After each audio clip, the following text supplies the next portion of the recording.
Do you all know what you look like and what you sound like?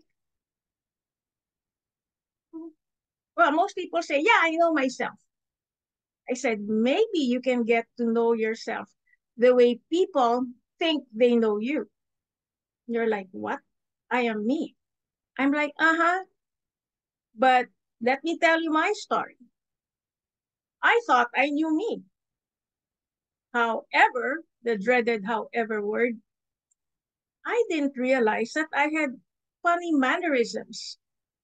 Or when I was thinking, I would go, and they could just see the white of my eyes. And I started watching everybody. And by the way, I recommend that you all go on gallery so you see how people react to you.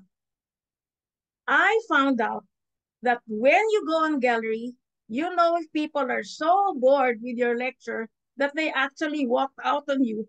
You'll see them stand up and walk out.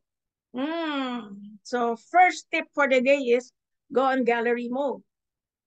Second, why did I just tell you to record?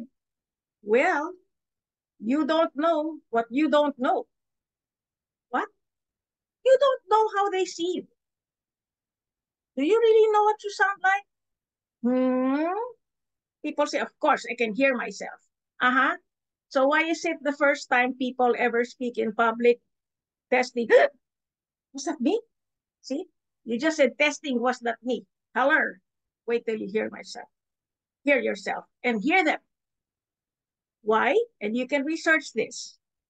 In 100% of a message, 55%, write that down, 55% is from facial expression, gestures, and strange mannerisms. 38% is from voice tone. So if you sound like artificial intelligence, they will really not want to hear anything you say. Amen. And for all that you memorized, it's only 7%. So that's my short tip for the day. Record, go on gallery, show and tell, and see what you look like and sound like. Learn and grow. Love from Manila. Wah, wah, wah. Thank you, Vivian.